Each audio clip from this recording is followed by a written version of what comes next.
지난 수요일까지는 우리 에스라 강의를 끝마치고 이제 오늘부터는 느헤미야 시작하도록 하겠습니다. 본문은 1장 1절부터 2장 8절까지인데 읽는 것은 1장 1절부터 5절 그리고 2장 1절부터 5절까지만 읽도록 하겠습니다. 제가 대표로 읽어드리겠습니다. 느헤미야 1장 1절부터 5절까지의 말씀입니다.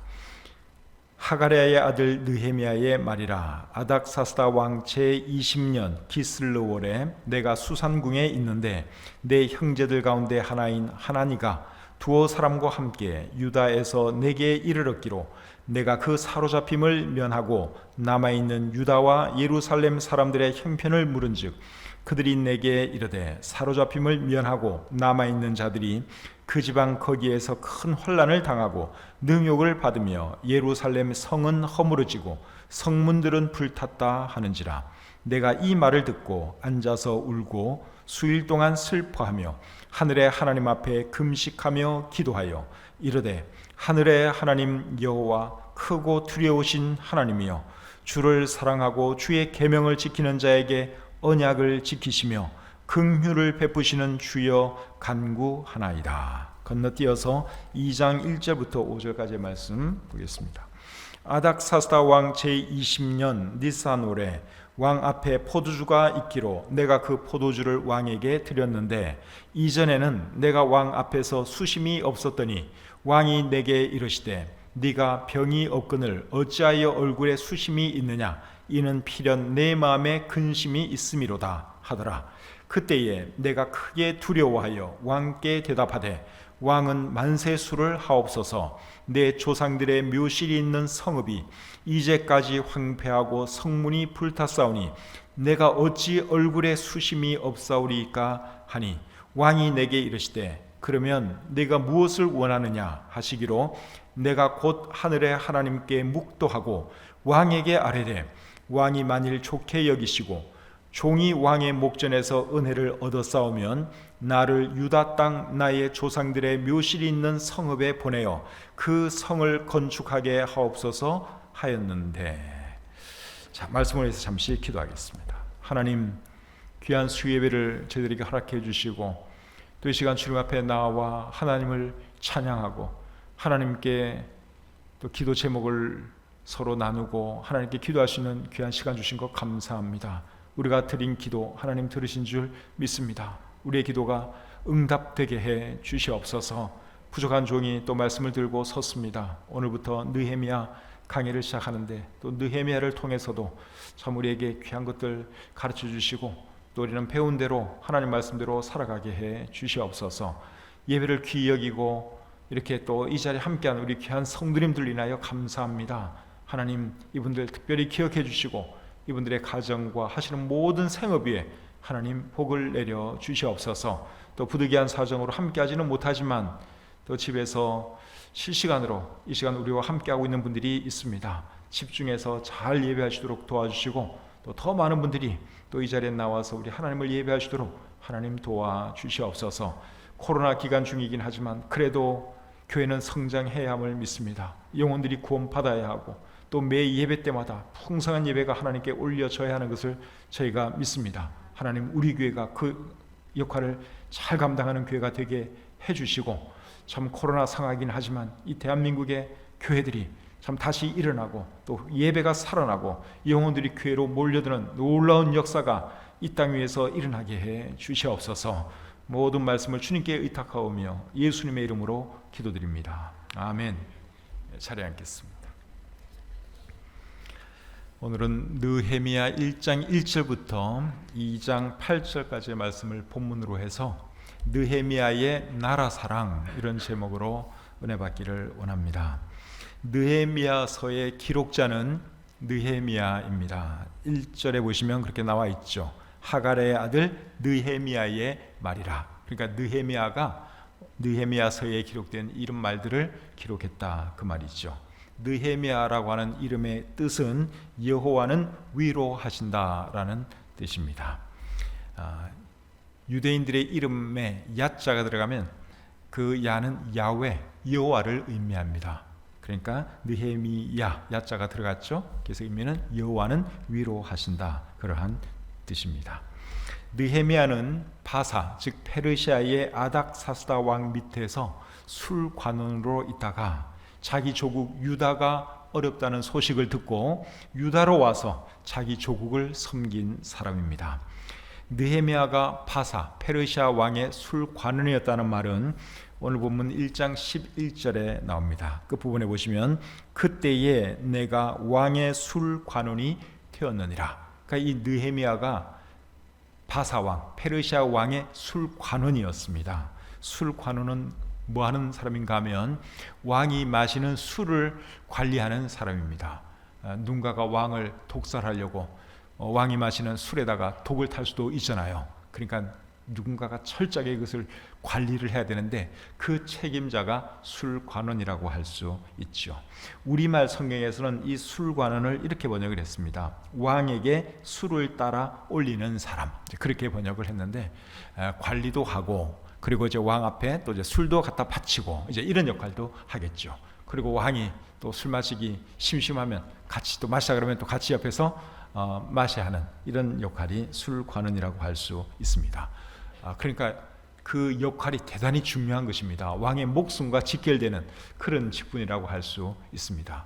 그러니까 왕이 아무에게나 그런 일을 시키겠습니까? 믿지 못할 사람에게는 절대로 그 직분 안 맡기겠죠. 그러니까 정말 신뢰할 수 있는 사람에게 그런 직분을 맡기는데 이 느헤미야가 바사왕, 그 당시에는 바사가 세계에서 제일 강한 제국이었습니다. 그 바사 제국의 술관원이었다 하는 것이죠. 오늘날 우리나라로 하면 뭐 대통령 비서실장 뭐 이 정도로 우리가 이해하면 되겠습니다.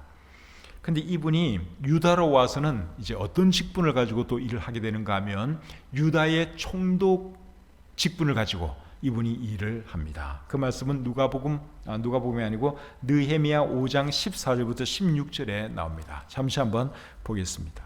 느헤미야 5장 14절부터 16절까지 말씀.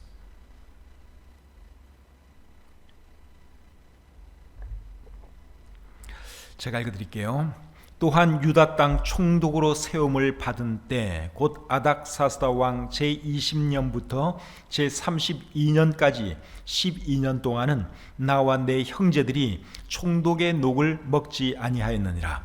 나보다 먼저 있었던 총독들은 백성에게서 양식과 포도주와 또 은 40세겔을 그들에게서 빼앗았고 또한 그들의 종자들도 백성을 압제하였으나 나는 하나님을 경외함으로 이같이 행하지 아니하고 도리어 이 성벽 공사에 힘을 다하며 땅을 사지 아니하였고 내 모든 종자들도 모여서 일을 하였으며.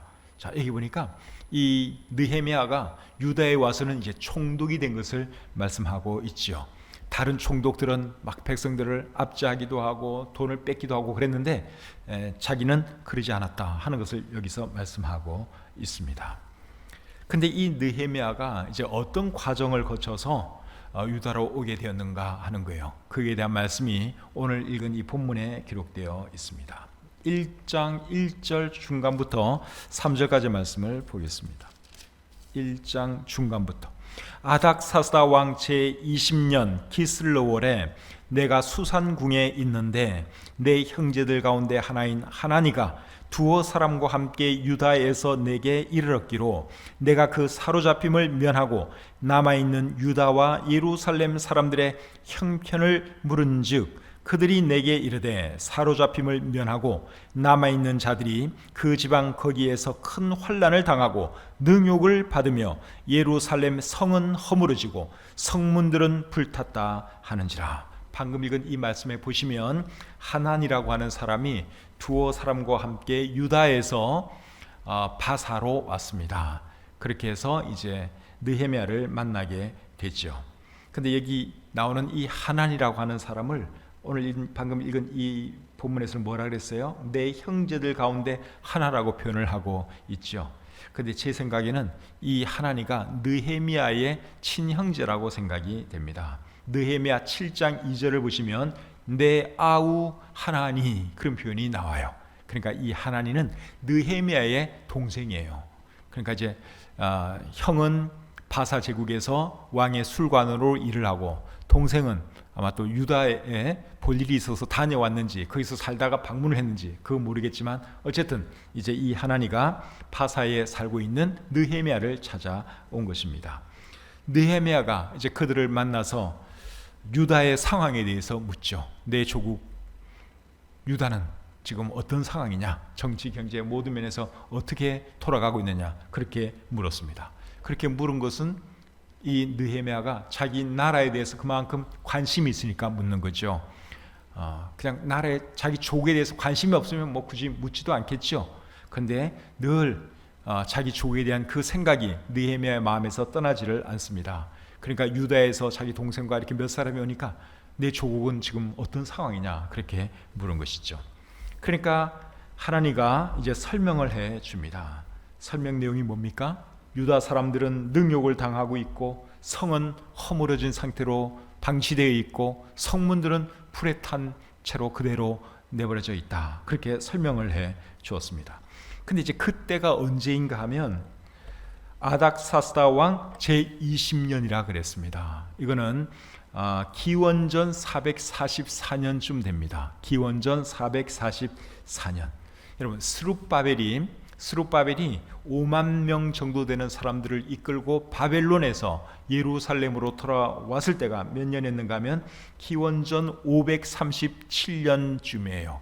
그러니까 벌써 93년이 지났습니다. 스룹바벨이 5만 명 정도의 사람들을 이끌고 고국을 찾아서 이제 정착을 했고, 그리고 93년이 지났어요. 오늘 이 본문에서 느헤미야가 조국에 대한 소리를 들었을 때는 이미 벌써 93년이라는 세월이 지난 뒤입니다. 그리고 성전은 몇 년도에 완공이 되었는가 하면 기원전 516년에 완공이 되었습니다. 그러니까 성전도 벌써 72년 전에 완공이 되었어요. 72년이나 벌써 지났어요. 그러니까 스룹바벨이 온 지로부터는 93년이 지났고, 스룹바벨 지도력 하에 성전이 세운 지는 72년이 지났어요. 그런데 왜 예루살렘 성벽은 여전히 허물어져 있고 성문들은 불탄 채로 그대로 방치되어 있느냐 하는 거예요. 조금 이해가 안 가죠. 아니 벌써 공사를 끝냈어야지, 이렇게 우리가 생각할 수 있잖아요.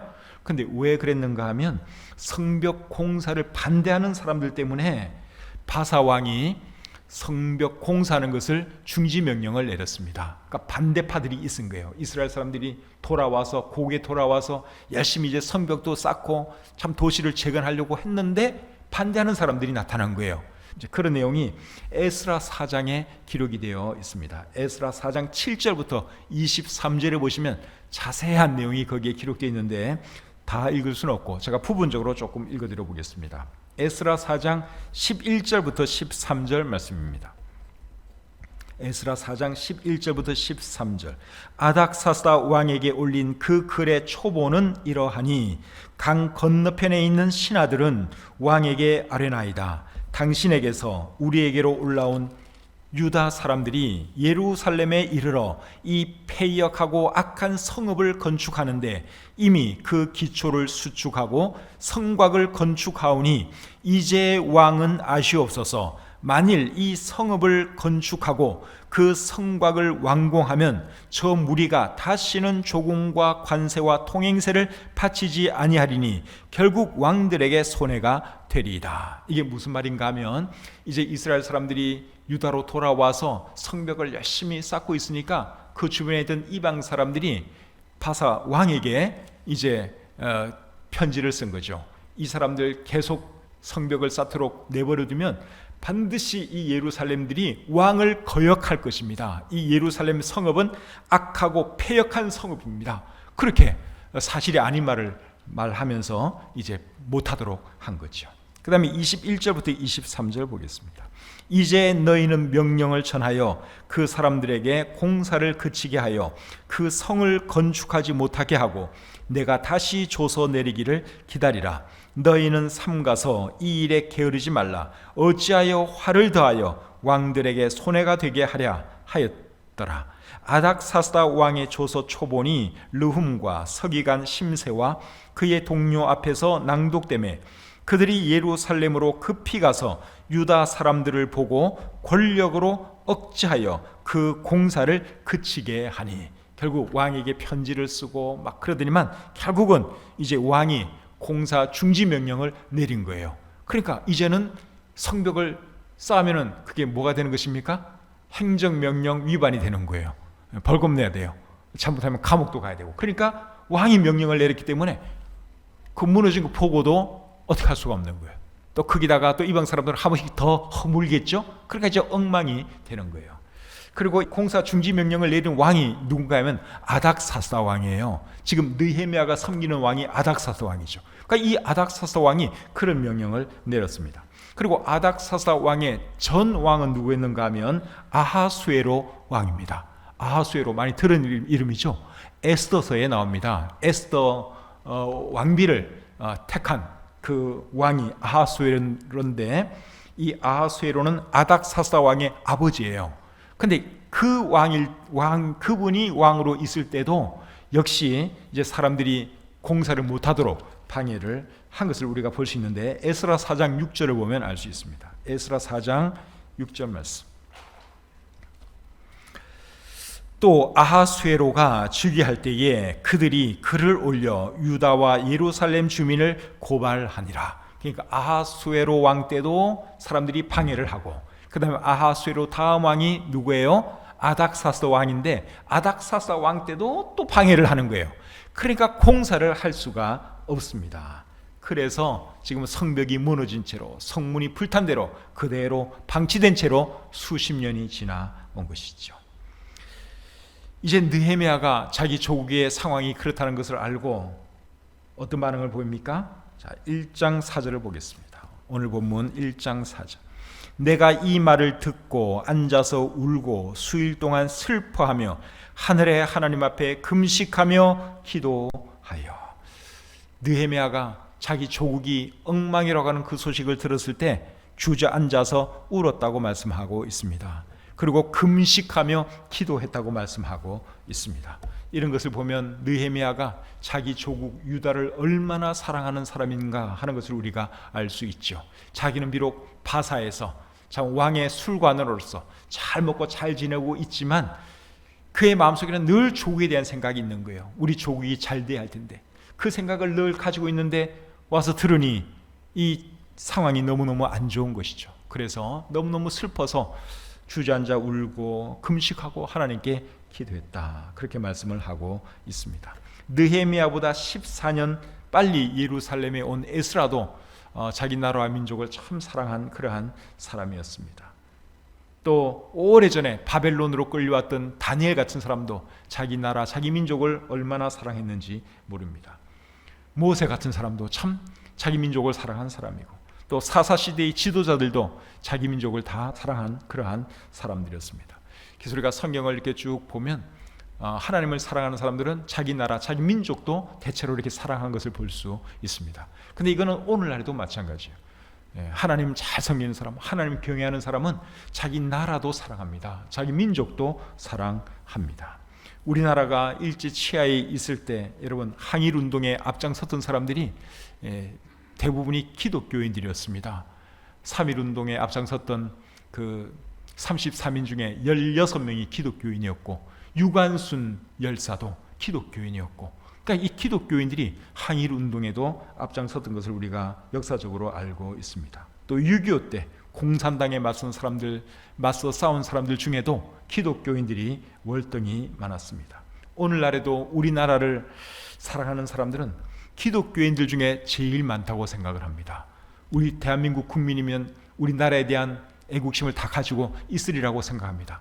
그런데 제가 볼 때는 기독교인들이 다른 종교인들보다, 그리고 종교를 가지고 있지 않는 사람보다 훨씬 더 나라 사랑하는 마음이 크다고 생각을 합니다. 여러분 그렇게 생각하지 않습니까? 그래서 늘 와서 기도하고 나라를 위해서 기도하고 민족을 위해서 기도하잖아요. 그렇게 하다 보면 또 더 애국심이 생기고 그렇게 되는 것이죠. 그래서 이 느헤미야가 자기 조국 유다를 위해서 이제 하나님께 간절히 기도를 하는데, 그 기도의 내용은 본문 1장 5절부터 11절에 기록이 되어 있습니다. 근데 그 기도의 내용을 쭉 보면 몇 가지 특징이 있습니다. 첫째로 느헤미야가 하나님께 기도한 그 내용을 살펴보면 하나님이 어떤 분인지 인식하면서 그가 기도를 합니다. 자, 5절을 보겠습니다. 5절. 이르되 하늘의 하나님 여호와 크고 두려우신 하나님이여 주를 사랑하고 주의 계명을 지키는 자에게 언약을 지키시며 긍휼을 베푸시는 주여 간구하나이다. 방금 읽은 이 말씀에 보시면 느헤미야는 하나님에 대해서 어떻게 알고 있습니까? 하늘의 하나님 여호와 크고 두려우신 하나님 그렇게 알고 있고 또 언약을 지키시며 긍휼을 베푸시는 주라고 알고 있습니다. 그러니까 하나님에 대해서 하나님이 어떤 분인지 정확하게 인식을 하면서 그가 하나님께 기도했다고 하는 사실입니다. 그래서 우리도 기도할 때 하나님에 대해서 여러분 인식을 하면서 기도하면 훨씬 더 우리가 기도를 잘할 수 있습니다. 그냥 하나님에 대해서 그냥 대충 그냥 알고 기도하는 거하고 하나님에 대해서 정확하게 하나님이 어떤 분인가 정확하게 알고 기도하는 것은 기도가 같을 수가 없습니다. 그래서 느헤미야가 하나님을 정말 제대로 인식을 하면서 기도한 것처럼 우리도 하나님이 어떤 분인가 잘 생각을 하면서 우리가 기도를 해야 하는 것이죠. 두 번째로 느헤미야의 기도는 지속적이었습니다. 6절을 보겠습니다. 이제 종이 주의 종들인 이스라엘 자손을 위하여 주야로 기도하오며 느헤미야가 하나님께 자기 나라를 위해서 기도하는데 주야로 기도했다고 말씀을 하고 있죠. 밤낮으로 기도했다 이 말이에요. 이 말은 지속적으로 기도했다 그 말입니다. 생각날 때마다 기도하고 아침에도 기도하고 저녁에도 기도하고 밥 먹을 때도 기도하고 늘 자기 족을 위해서 기도했다. 그것을 본문에서는 주야로 기도했다 그렇게 말을 하고 있습니다. 그래서 우리도 어떤 주제를 가지고 기도할 때는 그냥 한번 기도하고 잊어먹으면 안 되고 지속적으로 계속 기도를 해야 하는 것이죠. 그 다음에 세 번째로 느헤미야는 어떻게 기도했는가 하면 자기 민족이 지은 죄를 자신이 지은 죄인 것처럼 생각하면서 기도를 했습니다. 6절 하반절과 7절 보겠습니다. 우리 이스라엘 자손이 주께 범죄한 자들을 자복하오니 주는 귀를 기울이시며 눈을 여시사 종의 기도를 들으시옵소서. 나와 내 아버지의 집이 범죄하여 주를 향하여 크게 악을 행하여 주께서 주의 종 모세에게 명령하신 계명과 율례와 규례를 지키지 아니하였음이니이다. 실제로 죄를 범한 것은 느헤미야가 아니죠. 그런데 느헤미야는 마치 자기가 죄를 지은 것처럼 하나님께 회개 기도를 했습니다. 그가 지도자이기 때문에 그런 것입니다. 그러니까 지도자는 나라와 민족을 위해서 이렇게 기도해야 하는 것이죠. 내가 죄 안 지었으니까 나는 그런 기도하는 그게 아니에요. 정말 지도자가 되려면 나라와 민족을 위해서 큰 스케일을 가지고 기도하고 나라와 민족의 죄를 하나님 앞에 회개하기도 하고 그렇게 하는 사람이 지도자이고 큰 사람이라고 할 수 있습니다. 에스라, 다니엘 이런 사람들도 자기 나라와 민족을 위해서 기도할 때 마치 자기가 죄를 지은 것처럼 그런 마음으로 기도를 했습니다. 에스라가 자기 나라와 민족을 위해서 기도한 것은 에스라 몇 장에 나올까요? 에스라 9장에 나옵니다. 다니엘이 자기 나라와 민족을 위해서 기도한 것은 다니엘서 9장에 나옵니다. 둘 다 9장에 나옵니다. 그리고 느헤미야가 자기 나라와 민족을 위해 기도한 것은 느헤미야 1장 오늘 이 본문에 나오고 있죠. 그 다음에 네 번째로 느헤미야의 기도는 또 어땠는가 하면 하나님의 말씀을 근거로 기도했습니다. 8절 9절 보겠습니다. 8절 9절. 옛적에 주께서 주의 종 모세에게 명령하여 이르시되 만일 너희가 범죄하면 내가 너희를 여러 나라 가운데 흩을 것이요 만일 내게로 돌아와 내 계명을 지켜 행하면 너희 쫓긴 자가 하늘 끝에 있을지라도 내가 거기서부터 그들을 모아 내 이름을 두려고 택한 곳에 돌아오게 하리라 하신 말씀을 이제 청하건대 기억하옵소서. 이게 보니까 하나님 말씀을 근거로 해서 하나님께서 이렇게 말씀하시지 않으셨습니까? 그러면서 지금 기도를 하는 거예요. 그래서 우리도 기도할 때 그냥 우리의 바람만 이렇게 쭉 얘기할 것이 아니라 하나님께서 이렇게 말씀하셨잖아요. 그래서 제가 이렇게 기도합니다. 그러면서 구체적으로 기도할 필요가 있고 또 하나님 말씀에 근거해서 기도할 필요가 있습니다. 그렇게 하면 그 기도에 더 큰 위력이 있는 것이죠. 그 다음에 다섯 번째로는 느헤미야가 굉장히 구체적으로 기도한 것을 우리가 볼 수 있습니다. 11절을 보겠습니다. 11절. 주여 구하오니 귀를 기울이사 종의 기도와 주의 이름을 경외하기를 기뻐하는 종들의 기도를 들으시고 오늘 종이 형통하여 이 사람들 앞에서 은혜를 입게 하옵소서. 자, 이제 보면 느헤미야가 구체적으로 뭘 위해서 기도하는지 그걸 우리가 알 수 있습니다. 지금까지 말한 것은 서론이었고, 느헤미야의 그 기도의 핵심 포인트는 무엇입니까? 무엇을 하나님께 지금 구하고 있습니까? 내가 유다로 가서 유다를 섬길 수, 내 조국 유다를 섬길 수 있도록 하나님 왕의 마음을 감동해 주십시오. 그 기도를 한 것입니다. 이 사람들 앞에서 은혜를 입게 하옵소서, 그렇게 말하고 있는데, 이 사람들, 이거는 번역을 잘못했어요. 이 사람이라고 해야 됩니다. 옛날 개역 한글판에서는 이 사람 단수형을 썼는데 왜 개역 개정판에서는 갑자기 이 사람들 복수형으로 썼는지 모르겠어요. 단수가 맞습니다. 그리고 여기 말하는 이 사람은 아닥사스다 왕이에요. 하나님, 내가 이제 내 조국 유다로 가서 섬기기를 원하는데 왕이 허락을 해줘야지 내가 갈 수 있습니다. 내가 섬기는 아닥사스다 왕의 마음을 하나님 감동해 주셔서 내가 내 조국으로 돌아갈 수 있도록 도와주십시오. 그게 느헤미야가 하나님께 구체적으로 기도한 내용입니다. 그래서 우리도 기도할 때 여러분 이렇게 구체적으로 기도할 필요가 있습니다.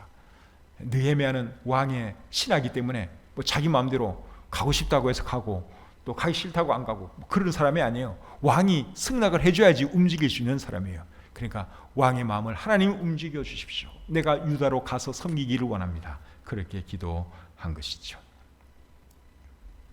그래서 우리도 기도할 때 그냥 두루뭉실하게 그렇게 기도하지 말고 원하는 바를 정확하게 말을 하면서 우리가 하나님께 기도할 필요가 있습니다.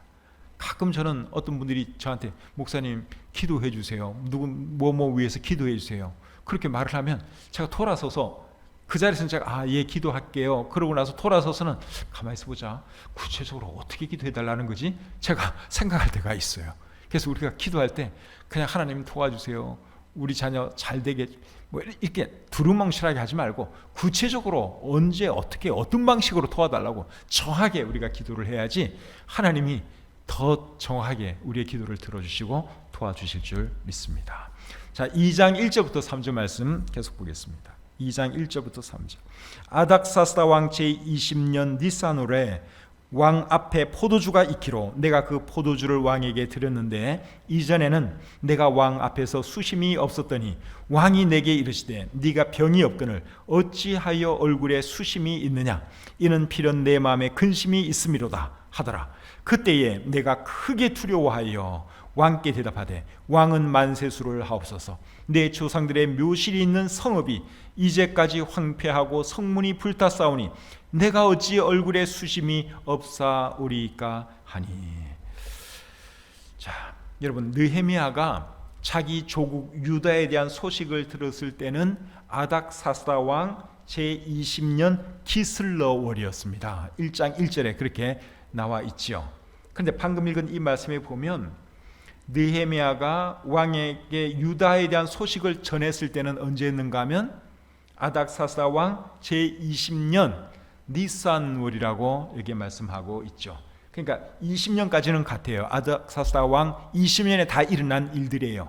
그런데 조국에 대한 안 좋은 소식을 들은 것은 기슬러월이고 그 다음에 이제 왕에게 유다에 대한 소식을 이제 이렇게 말을 하게 된 그것은 니산월입니다. 기슬러월은 유대 종교력으로 9월이에요. 유대 종교력으로 9월이고 니산월은 유대 종교력으로 몇 월일까요? 니산월, 아비월 같은 말이라고 제가 말을 하면서 여러 번 말을 해드렸는데 몇째 달입니까? 첫째 달 1월이에요.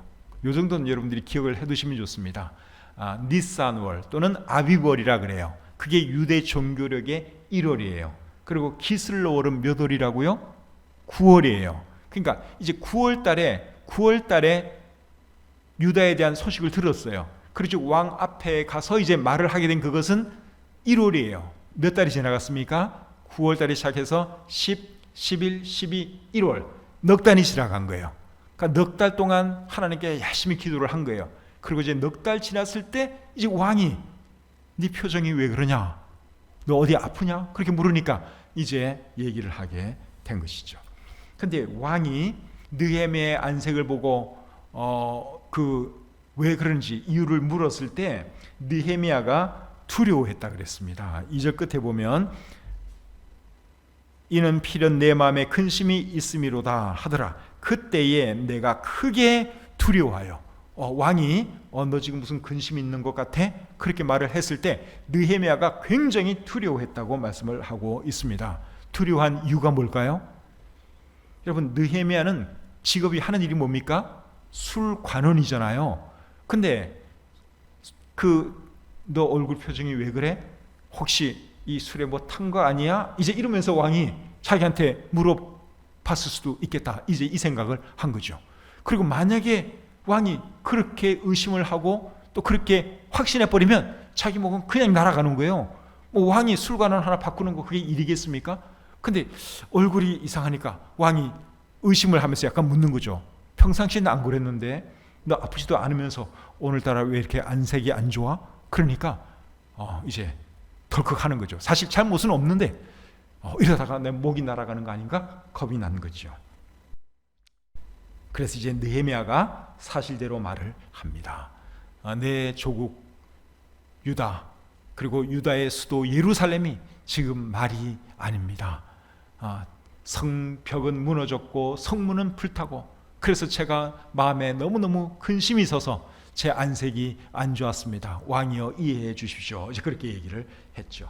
그런데 예루살렘을 예루살렘이라고 안 그러고 느헤미야가 어떻게 표현했는가 하면 내 조상들의 묘실이 있는 성읍 그렇게 표현을 했습니다.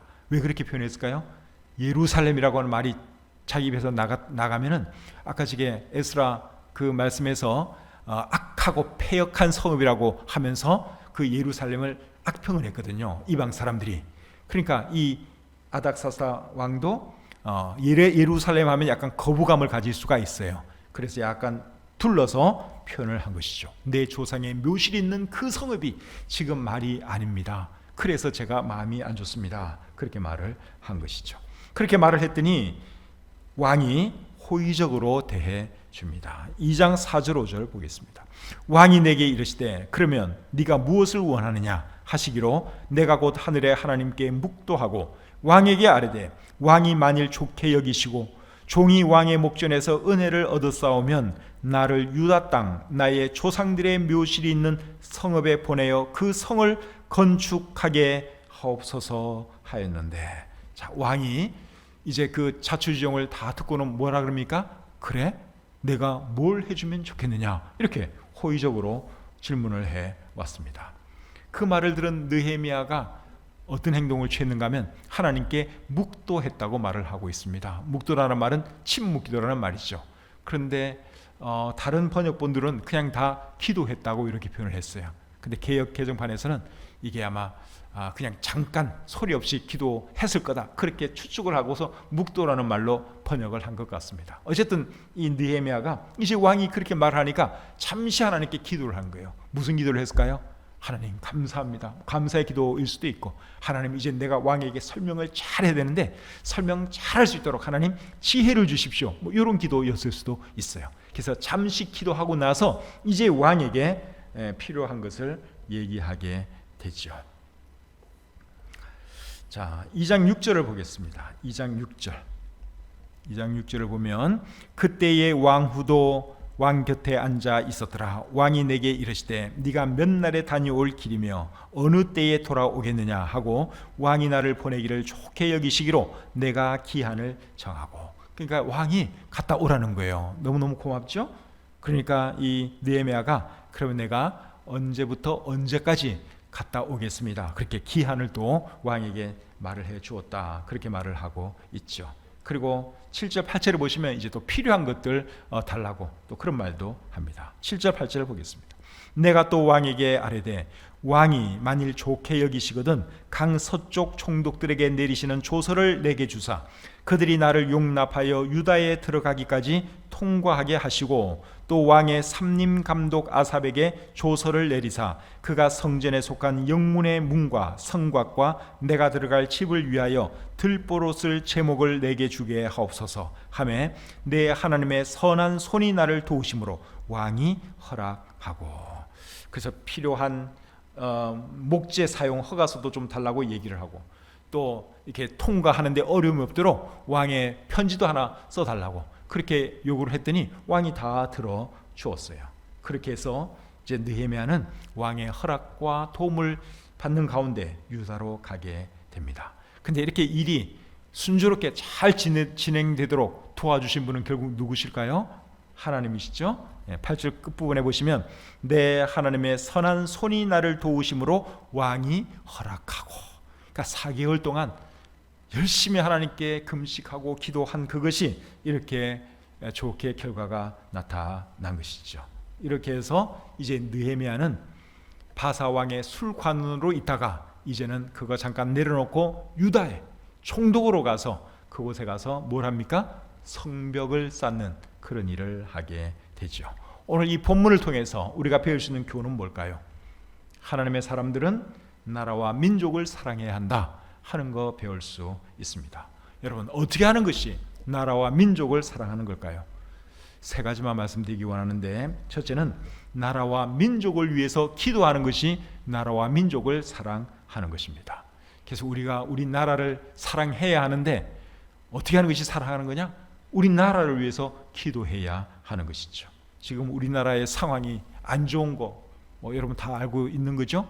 코로나 때문에도 안 좋고, 또 지금 또 경제도 지금 사실 말이 아닙니다. 원래 안 좋았는데 코로나 때문에 더 힘들어졌죠. 지금 우리나라 경제가 보통 심각한 문제가 아닙니다. 엄청난 적자, 지금 우리나라가 그 엄청난 적자 가운데 있습니다.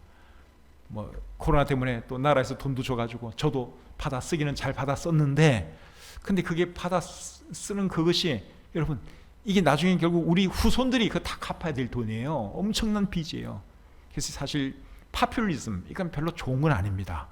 그래서 나라의 미래를 보고 이 정치하는 분들이 그렇게 나라를 이끌어 가야 되는데, 그냥 당장 국민들이 어렵다고 국민들 기 세워준다고 이렇게 돈을 막 푸는 거, 반짝 좋을 수는 있는데 이거는 크게 보면 사실 좋은 거는 아니죠. 그래서 경제가 지금 많이 어렵고, 또 정부의 이념과 정책도 자꾸만 좌경화되는 것 같아서 참 그것도 마음이 안 좋습니다. 이런 얘기하면 안 좋아하실 분들이 계실지도 모르겠어요. 저도 사실은 이런 얘기 안 하고 싶습니다. 제가 강단에서 하나님 말씀만 순수하게 전하고 싶지 제가 왜 정치의 일을 하고 싶겠습니까? 정치는 정치인이 해야 되는 건데 어쨌든 이 나라가 자꾸만 좌경화되는 것 같고, 그러다 보니까 이제 제가 목사로서 그리스도인으로서 얘기 안 할 수가 없는 거예요. 왜냐하면 이 나라가 여러분 사회주의, 공산주의로 가면 안 되잖아요. 이거는 여당, 야당 그거 다 떠나서 우리나라가 여러분 사회주의로 가고 공산주의로 가면 안 되잖아요. 맞죠? 그러니까 내가 염려가 되니까 자꾸만 이런 얘기를 하는 거예요. 근데 우리 정부가 너무 북한과 친하고 중국을 너무 좋아하는 거예요. 사실은 우리나라가 잘 되려면 미국하고 잘 지내는 그것이 맞습니다. 북한이나 중공은 공산주의 나라 아닙니까? 하나님을 저 사람들은 부인하는 자들이에요. 하나님 부인하는 자들이에요. 그래도 미국이 하나님 믿는 나라죠. 과거에 우리를 도와주었던 나라죠. 이런 거 생각하면 미국이랑 친한 게 이게 맞는 거예요. 크리스찬 입장에서는. 그런데 이 정부가 미국보다는 자꾸만 중국을 좋아하고 북한을 너무너무 좋아하는 것 같고, 그러니까 제가 속이 상하는 거예요. 그리스도인 입장에서, 목회자 입장에서. 그래서 우리가 나라를 위해서 더 많이 기도해야 되겠다. 저는 웬만하면 솔직히 말하면 저는 항상 여당 편을 들려고 하는 입장이에요.